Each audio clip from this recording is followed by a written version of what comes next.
शशांक भाई, बहुत दिन पब्लिक ट्रांसपोर्ट यूज कर लिया यार। अब सोच रहा हूँ कि खुद की ना कार खरीद लूं। भाई आइडिया तो तेरा बढ़िया है, बट तेरा बजट कितना है? यार बजट तो थोड़ा कम ही है, 20,000 के आसपास है। तूने कार लीजिंग के बारे में सुना है? अरे शशांक भाई, ये लीजिंग वीजिंग सब फालतू की बात है, बहुत महंगी पड़ती है और साथ में गाड़ी अपनी भी नहीं रहती। भाई बात तो तेरी सही है कि गाड़ी अपनी नहीं रहती, मगर क्या तूने सच में एसेस किया है कि फाइनेंशियली कौन सी डील ज्यादा बेटर है? क्या आप भी कभी ऐसी किसी कन्वर्सेशन का हिस्सा बने हैं, या ये आपकी खुद की स्टोरी है? बाइंग वर्सेस लीजिंग एक बहुत ही इंटरेस्टिंग डिबेट है और मैंने हमेशा देखा है कि दोनों तरफ लोग सॉलिड आर्ग्यूमेंट्स रखते हैं कि बाइंग ज्यादा अच्छी है कि लीजिंग ज्यादा अच्छी है। तो मैंने सोचा कि क्यों ना इस टॉपिक को थोड़ा अच्छे से एनालाइज करें ऑन द फॉलोइंग 3 पर्सपेक्टिव्स। सबसे पहले कस्टमर थिंकिंग एंड सेटिस्फैक्शन, दूसरा टाइम इन्वेस्टमेंट, और तीसरा और सबसे जरूरी द फाइनेंशियल पार्ट, यानी कि आपकी जेब से कितने पैसे खर्च होंगे। Before deep diving into the 3 perspective, सबसे पहले ये समझ लेते हैं कि कार लीजिंग होता क्या है और बाइंग और लीजिंग में मेन डिफरेंसेस क्या हैं। 3 साल पहले जब मैं एक नई गाड़ी की तलाश में था, तब मुझे पहली बार कार लीजिंग बिजनेस के बारे में पता चला। उसके पहले तक तो यही लगता था कि अगर कार चलानी है तो खरीदनी पड़ेगी। प्राइवेट कार लीज में आप एक फिक्स मंथली अमाउंट देते हैं, जिसके बदले में आपको मिलती है एक कार आपकी पसंद की, उसका रोड टैक्स, उसका इंश्योरेंस और उसका एनुअल मेंटेनेंस और साथ में रोड साइड असिस्टेंस। नॉर्मली जो कार लीजिंग का टेन्योर है वो 12 महीने से 60 महीने का होता है, मतलब 1 साल से 5 साल का, जो कि आपको एक कॉन्ट्रैक्ट साइन करना पड़ता है। And it comes with a condition of driving a limited number of kilometers every year, जो कि वेरी कर सकता है, बट नॉर्मली वो 10,000 किलोमीटर्स पर ईयर होता है। बट ऑफ कोर्स बहुत सारी जो लीजिंग कंपनीज है वो आपको फ्लेक्सिबिलिटी देती हैं to reduce the tenure of the contract और to increase the number of kilometres and vice versa. Ayvens, जो कि वर्ल्ड की सबसे बड़ी कार लीजिंग कंपनी है, उन्होंने अपनी वेबसाइट पे एक बहुत ही सिंप्लीफाइड तरीके से समझा रखा है differences between buying and leasing. Buying में आपको इनिशियली एक बहुत बड़ा अमाउंट देना पड़ता है, वेयरएज लीजिंग में you can drive a car with a very small amount. Buying में आपको रीसेलिंग की चिंता करनी पड़ती है, but there is a residual value, तो जब आप बेचेंगे तो थोड़ा कैश आपके हाथ में आएगा। वेयरएज लीजिंग में the car is not yours, जब कॉन्ट्रैक्ट खत्म हो गया कार वापस, सारे पैसे खत्म। अब मेंटेनेंस की बात करें तो कार लीजिंग में यू आर फुली कवर्ड, क्योंकि वो कंपनी प्रोवाइड करती है। वेयरएज आप अगर बाय करेंगे तो मेंटेनेंस आपको खुद को करानी पड़ेगी, तो वो एक थोड़ा सा हैसल होता है। उसके अलावा कार लीजिंग में एक फिक्स मंथली कॉस्ट है, तो एक तरीके से एक फाइनेंशियल ऑब्लिगेशन है आपका कि वो हर महीने आपको देना पड़ेगा। वेयरएज बाइंग में आपने one time cost they the, but उसके बाद कोई फिक्स मंथली कॉस्ट नहीं है। लेकिन एक कोई इमरजेंसी में मेंटेनेंस या कोई बड़ी मेंटेनेंस आ गई तो आपका एक बारी में बहुत बड़ा खर्चा हो सकता है। एंड कार लीजिंग आपको अगर कोई मॉर्गेज लेनी है या लोन लेनी है तो उस पर थोड़ा इम्पैक्ट डाल सकता है। तो बाइंग और लीजिंग दोनों के ही प्रोज एंड कॉन्स हैं। इट ऑल डिपेंड्स कि आपके लिए कौन से वाले इंपॉर्टेंट क्राइटेरिया है, कौन से पैरामीटर ज्यादा इंपॉर्टेंट है। अब बात कर लेते हैं जो 3 इंपॉर्टेंट एस्पेक्ट्स है। सबसे पहला कस्टमर थिंकिंग एंड सेटिस्फैक्शन। अगर आपको ओनरशिप जो है वो अच्छी लगती है एंड आपको लगता है कि अगर आप खुद की गाड़ी लेंगे तो आपको ज़्यादा लेट्स से सेटिस्फैक्शन होगा, ज़्यादा अच्छी फील आएगी, then buying is an option for you.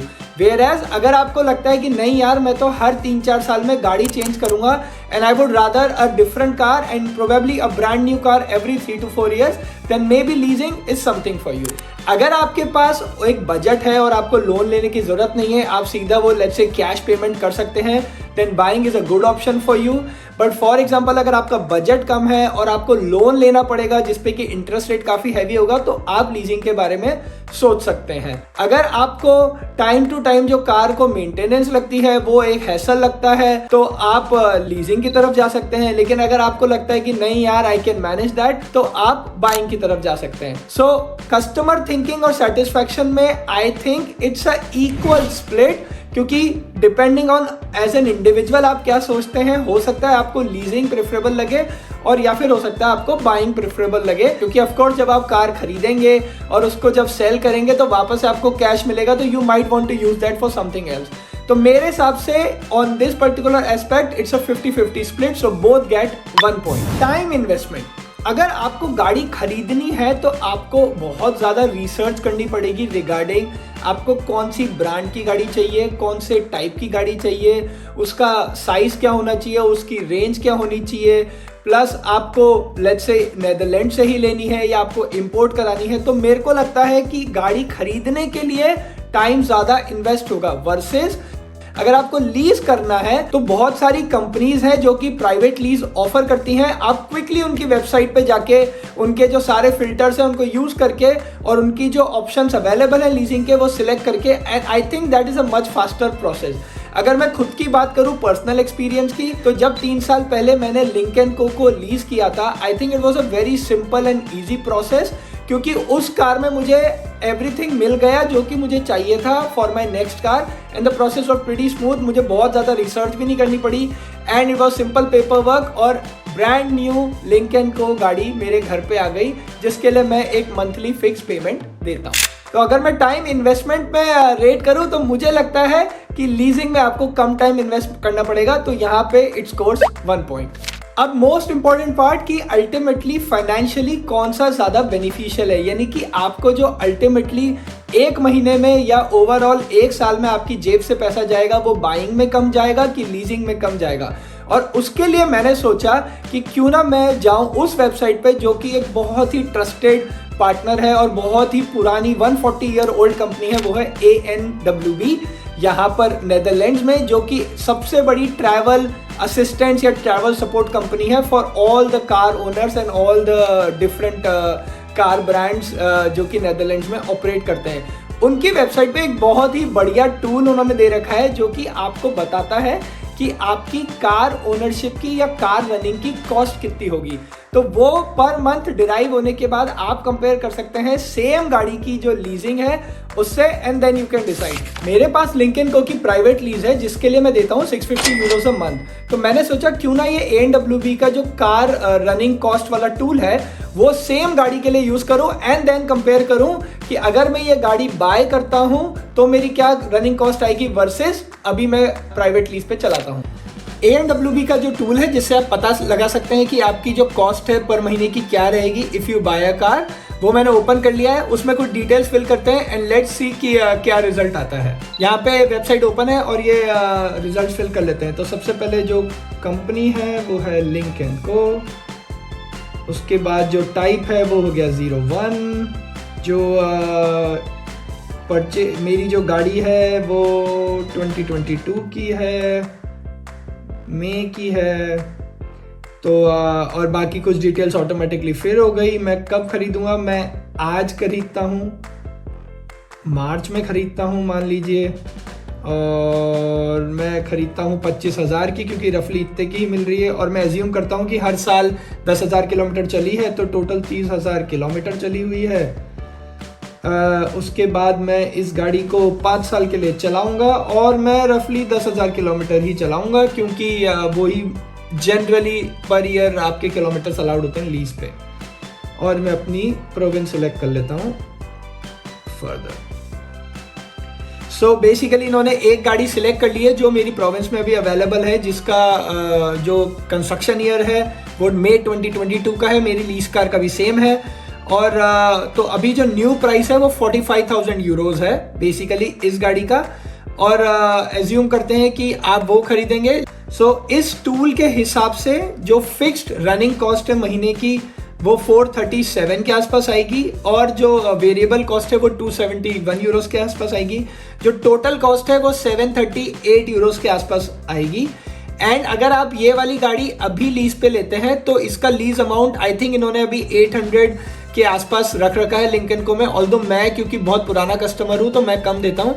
तो अगर फाइनेंशियली भी देखें तो मोर और लेस ये सेम ही आ रहा है अगर आप ये गाड़ी को 5 साल के लिए रखते हैं there are several car leasing companies या प्लेटफॉर्म जहां से आप कार लीज कर सकते हैं, जैसे drive for joy, direct lease, Sixt है, किंटो है, एवेंस है जो कि बहुत बड़ी कार लीजिंग कंपनी है। तो ये अलग अलग ऑफर्स रखते हैं। कोई लोग आपको मंथली सब्सक्रिप्शन देते हैं एंड कई लोग आपको वो 1 साल से 5 साल का टेन्योर देते हैं। तो आप इनकी वेबसाइट पे जाके चेकआउट कर सकते हैं if you are interested in leasing a car. To summarise, मेरे हिसाब से दोनों ही ऑप्शंस अच्छे हैं, चाहे वो बाइंग हो चाहे लीजिंग हो, and almost equal he score करते हैं ऑन डिफरेंट पैरामीटर्स। जैसा कि मैंने वीडियो में पहले बताया, अगर आप ओनरशिप में विश्वास रखते हैं then buying is for you.